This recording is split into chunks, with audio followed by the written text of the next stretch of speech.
guys, for today's video, isi-share ko sa inyo yung skincare routine ko as a 34 years old na mami na meron ng isang anak. Tayo mga nanay, nakakalimutan na natin yung ating mga sarili sa pag-aalaga sa ating mga anak, sa pag-aasikaso sa bahay.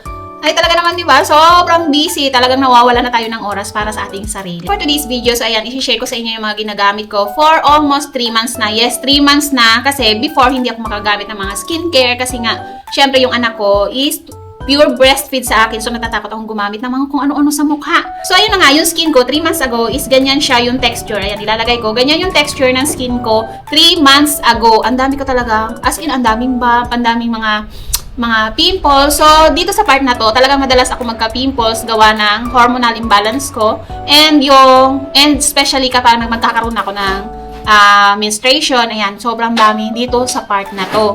So, ngayon, dito banda is hindi naman siya masyado. And ang inaano ko, sobrang dry ng skin ko, ganyan. So, eto.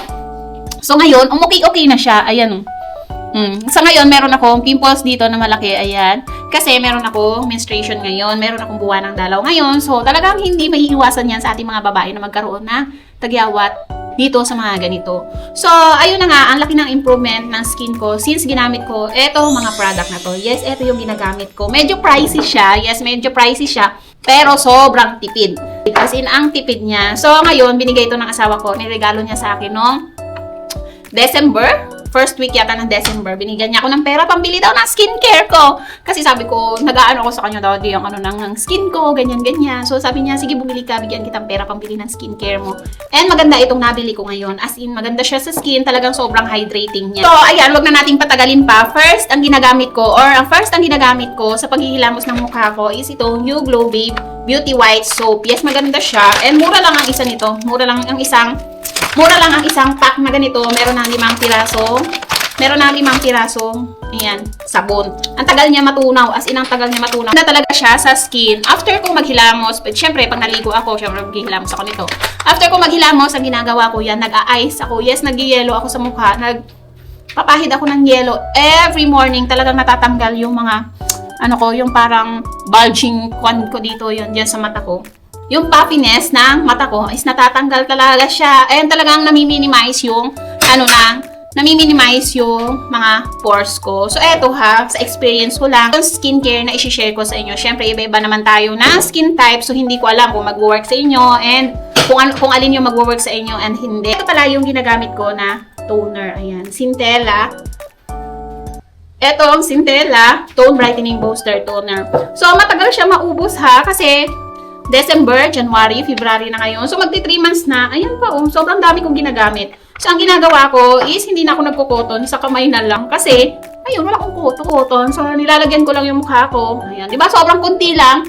Basta malagyan lang yung buong mukha ko. Okay na yun. So, ginagamit ko to ng, umaga. Bale, ito na yung skincare ko ng morning and night.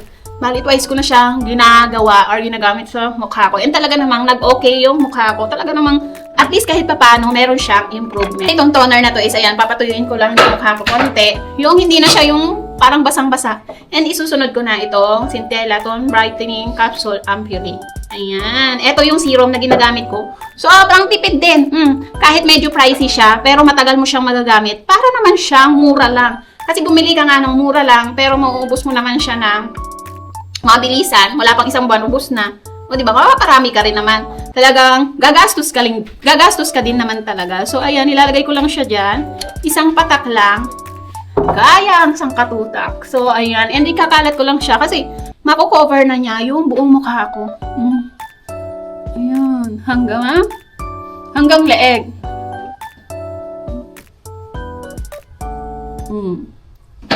O, diba? Ang dami nga yung nalagay ko. Sobrang dami yung nalagay ko, pero okay lang yun. Hindi ako expert sa mga skincare. Syempre, mami lang ako. And hindi naman ako sanay sa hindi ako expert sa mga ganun. Hindi ako expert pagdating sa mga skin. Kung ano lang yung nag-work para sa akin, is yun lang yung maisi-share ko sa inyo. Kasi ang tagal ko na talaga naghahanap ng para sa skin ko talaga. Yung mag-work talaga sa skin ko. And ngayon, eto yung nag-work para sa skin ko. Etong mga to. Sobrang light lang niya kasi sa skin, hindi nagka-clog yung mga pores ko. Hindi talaga nagka-clog yung mga pores ko. And, ayan, parang nag-tighten yung mga pores ko. And kung makikita nyo yung bumps. Pero eto mga ganyan, normal na yan sa akin kasi ang dami kong skin tags. So, next, ito yung ginagamit ko. Ito yung ginagamit ko moisturizer. Yung ginagamit ko palang moisturizer, itong Dr. Althea 345 Relief Cream. Medyo pricey siya, pero matagal mo naman siyang magagamit. So, 3 months ko na siyang ginagamit, pero marami pa siya. Ayan. So, dito lang talaga nagmukhang moisturize yung mukha ko. Hindi na siya mukhang dry. Ang lakas niya maka-moisturize to, and hindi ako nagkaka-breakout or outbreak or breakout dito sa moisturizer dito sa moisturizer na to, kasi ang dami ko nang ginamit na mga moisturizer. 2 gabi or 2 araw ko palang ginagamit. Talagang nagsisilabasan yung mga tagyawat ko. Pero ito, sobrang ganda. Kung i-rate ko siya, talaga naman infinity ang ganda niya. So, marami ding good reviews nito. Mag-iingat lang kayo sa mga binibilhan nyo. Kasi, eto is marami nang kumakalat ng mga fake. So, bumili kayo sa mga legit na store. So, konting-konti lang yung nilalagay ko. Enough lang para makover yung mukha kong malapad.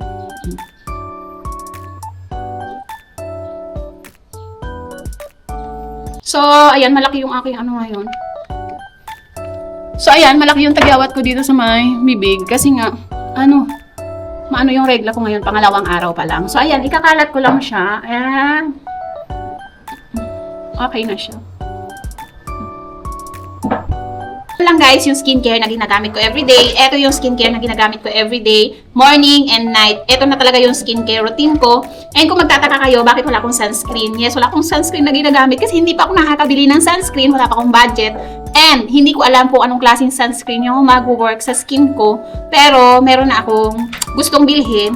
Pinag-iipunan ko pa syempre. So ayan lang guys. So sa mga kapwa ko mami dyan na hindi na naaalagaan yung mga skin nila after mga anak, talaga naman 'di ba? Sobrang nawawalan na tayo ng time para sa ating sarili. Sobrang nawawalan na tayo talaga ng confidence, ganyan. So, kapag makabawi na rin yung katawan nyo, at least kahit papano, paunti-unti babalik na rin yung mga sarili natin. So, eto, may share ko sa inyo. Sana mag-work din sa inyo. Eto, mga skincare na to.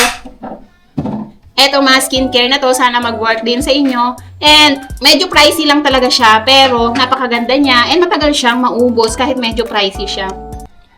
So, ayun lang guys, yun lang yung mai-share ko skincare routine ko as a 34 years old mom na merong isang toddler na talagang pasaway. Yes, sobrang pasaway na ng baby ko. Pero talaga naman, tsaga-tsaga lang.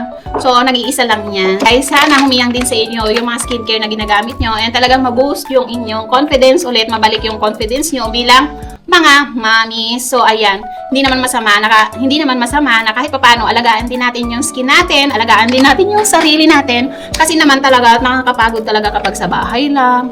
Talagang yung gusto mong alagaan yung sarili mo, pero wala na tayong time kasi mag-aalaga ng anak, mag-aasikaso sa bahay.